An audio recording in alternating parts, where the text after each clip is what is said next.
Welcome back guys. आज अपना ancient literature start कर रहे हैं, जिसका यूनिट 4 से स्टार्ट कर रही हूँ मैं, जो कि तमिल लिटरेचर है। और उसमें जो फर्स्ट टॉपिक है अपना वो है सिलापट्टिकारम। इसमें the tale of an anklet, मतलब पायल की कहानी है। ठीक है, जो पैरों में पहनते हैं ना पायल, उसकी। और ये लिखा हुआ है इलांगो अडिगल ने। इसको 3 बुक्स में लिखा गया है। 3 बुक्स कह लो या 3 कांडम में लिखा गया है। कांड होते हैं ना, प्रथम कांड, द्वितीय कांड, तृतीय कांड, उसमें लिखा गया है। ठीक है, तो जो पहला कांड है, पहली जो बुक है वो है पुहार, दूसरी मदुरई और तीसरी वेंसी। ये तीनों जगह हैं। जो पुहार है वो आज का कावेरी पट्टनम है, मदुरई तो सी मदुरई है, और जो वेंसी है वो आज का केरल और वेस्टर्न तमिलनाडु का एरिया है। ठीक है, तो पुहार में चोला साम्राज्य है, मदुरई में पांड्या साम्राज्य और वेंसी में चेरा साम्राज्य। तो अभी अपन स्टार्ट करते हैं पार्ट 1 से, द बुक ऑफ पुहार। ठीक है, तो ये स्टोरी पुहार में स्टार्ट हो रही है, इसलिए इसका फर्स्ट पार्ट पुहार बुक के नाम पे है। ठीक है, तो वहाँ पे एक कोवलन है जो कि एक अच्छे खासे पैसे वाले सी मर्चेंट का बेटा है, जो कि कन्नगी से शादी कर लेता है और उनकी लाइफ बहुत हैपनिंग जा रही होती है। में एक नृत्यकी आ जाती है जिसका नाम माधवी है। उसकी परफॉर्मेंस से पूरी सिटी में हलचल मच जाती है। ठीक है, तो पहली परफॉर्मेंस में उसको चोला किंग उसको एक ग्रीन लीफ का गार्लैंड, मतलब माला दे देते हैं। और उसके लिए ये रिचुअल है, ऐसा कस्टम है कि जो उस माला पे सबसे ज़्यादा बोली लगा के उसको खरीदेगा ना, माधवी मतलब वो नर्तकी उसी की हो जाएगी। जो लोग फील कर रहे थे ना कि भाई वो इतनी सुंदर थी नर्तकी, तो बहुत खो बैठे थे लोग उसके लिए। ठीक है, तो जो अपना कोवलन है वो इतनी ज़्यादा बोली लगा देता है उस माला के लिए कि कोई और उसको कॉम्पिटिट नहीं कर पाता। फिर जो माधवी है वो उसकी हो जाती है। ठीक है, तो वो माधवी के साथ उसके मेंशन में रहने लगता है और अपनी वाइफ को कम्प्लीटली तो छोड़ देता है। ठीक है, फिर वो लोग आपस में प्यार में पड़ जाते हैं और उनकी बेटी होती है जिसका नाम मणिमेखलाई होता है। ठीक है, कन्नगी अकेली थी पर उसमें कोई क्रोध नहीं था। वो अपने पति के लिए बिल्कुल भी क्रोधित नहीं थी कि उसके पति ने इतना गलत किया उसके साथ। ठीक है, तो एक क्या होता है, एक टाइम पे सी साइड फेस्टिवल मनाया जा रहा होता है जिसमें इंद्रदेव के लिए मनाते हैं। ठीक है, और वो कोवलन और माधवी दोनों एक गाना गाते हैं। ठीक है, और जो उसकी लिरिक्स होती हैं, तो कोवलन को ऐसा लगता है कि माधवी दूसरे लवर की तलाश कर रही है उस लिरिक्स के अकॉर्डिंग। ठीक है, और माधवी को ऐसा लगता है कि जो कोवलन है वो बेवफाई कर रहा है माधवी से। ठीक है, तो अब एकदम से जो सडन जेलिसी हुई है कोवलन को, और ऐसा उसको रियलाइज़ भी हुआ है कि जो उसकी फाइनेंशियल कंडीशन है वो बिल्कुल ख़त्म हो गई है, उसके पास कुछ भी पैसा नहीं बचा है। ठीक है, तो जो कोवलन है वो अचानक से माधवी को छोड़ देता है और अपनी वाइफ कन्नगी के पास वापस आ जाता है। कन्नगी उसका वेलकम करती है स्माइल के साथ, और उससे कोई भी क्वेश्चन नहीं करती, कुछ भी नाराज़गी नहीं जताती। ठीक है, और उसको ऑफ़र देती है कि जो उसके पास इकलौती चीज़ बची थी, उसकी पायल, उसको देने के लिए ऑफ़र करती है कि तुम लो और इस पायल से अपन अपना कुछ भी स्टार्ट कर सकते हैं, न्यू बिगनिंग स्टार्ट कर सकते हैं। ठीक है, तो अब वो अपना नया फॉर्चून लिखने के लिए वो कपल जो है ना वो पुहार से निकल जाते हैं और मदुरई के लिए चले जाते हैं। ठीक है, ये अपना पार्ट 1 कंप्लीट होता है। यहाँ पे वो पुहार छोड़ देंगे और मदुरई में चले जाएंगे।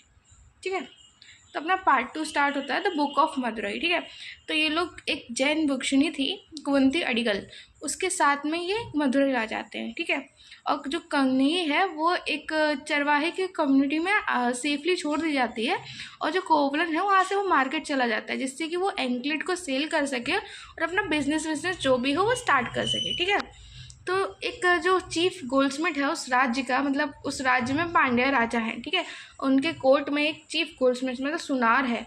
अब उसने क्या किया था, रानी की एकदम सेम जैसे कि कोवलन के पास जो पायल है बिल्कुल उसी जैसी पायल रानी की चुराई थी उसने। ठीक है, कोवलन उसी सुनार के पास पहुंच जाता है, तो जो सुनार है उसको एक गोल्डन अपॉर्चुनिटी दिख जाती है कि भाई मेरी चोरी छुप जाएगी, मैं सारा इंजाम इस पे लगा दूंगा।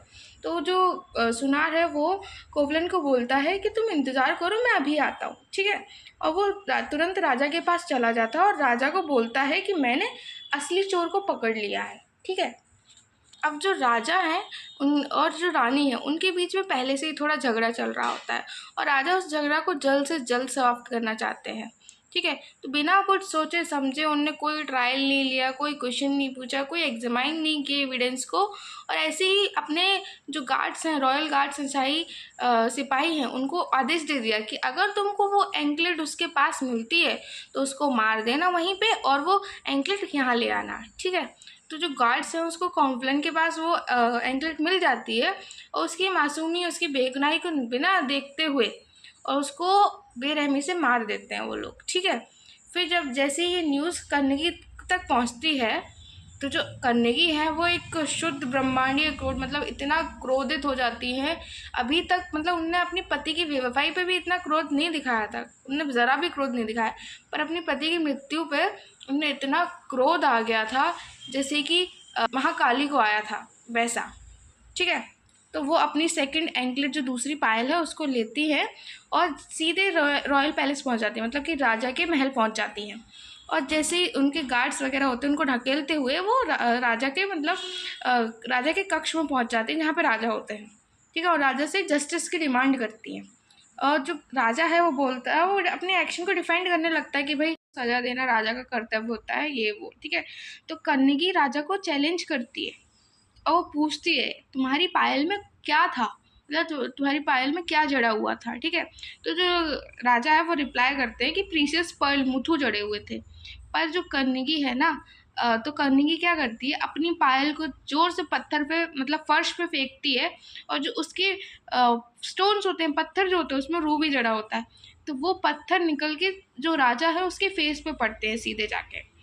अब जो किंग है, जो राजा है, धर्म को वायलेट किया है और एक निर्दोष व्यक्ति को मार दिया है, और जो उसकी रेपुटेशन थी इतने सालों की पांड्या डायनेस्टी की, उसको भी दाग लगा दिया है। अब ये सब एकदम सोच सोच के एब्सोल्यूट सेम गिल्टी, और ये शौक जो उनको लगा था ना कि उनके दिल ने धड़कना ही बंद कर दिया, और वहाँ से वो अपने सिंहासन पे से गिर जाते हैं, मर जाते हैं वहीं पे, ठीक है। अब ये देखते हुए जो रानी है उनकी, वो उनके कदमों में आती हैं, गिरती है, और वो भी मर जाती वहीं पे। पर जो कन्नगी का क्रोध है वो ख़त्म नहीं होता है। अब वो क्या करती है, वो निकल जाती हैं मदुरई की सड़कों पे, ठीक है। और उनका इतना एंगर, उनके आंसू, उनका जो दर्द था, उन्होंने क्या किया कि अपने लेफ्ट ब्रिस्ट को अपने हाथ से उखाड़ लिया और उसको पूरे मदुरई सिटी में फेंकते हुए गई, ठीक है। और उनको श्राप दिया कि जहाँ जहाँ मैं ये डाल रही हूँ ना, तो वो सब आग लग के इतना भयंकर एशेस में सब कुछ राख में बदल जाए, ठीक है। तो जो अग्नि देवता है वो प्रकट होते हैं और उनसे पूछते हैं कन्नगी से कि किस किस को बचाया जाए। तो जो कन्नगी हैं वो कमांड करती हैं, उनको ऑर्डर देती हैं कि उन सबको बचा लो, जैसे कि जानवर, बच्चे, बूढ़े और धार्मिक व्यक्ति, और जो पवित्र पतिव्रता पत्नी हैं, पवित्र औरतें हैं, उनको बचा लो, और उसके अलावा बाकी सब जला दो। तो जो सिटी है मदुरई की, वो एक जलती हुई आग बन गई और सब कुछ ख़त्म हो गया। जितना भी करप्ट स्ट्रक्चर्स था पावर का, वो सब ख़त्म हो गया। इसकी आगे की स्टोरी है द बुक ऑफ वेंसी, जो कि अपन नेक्स्ट पार्ट में कवर करेंगे।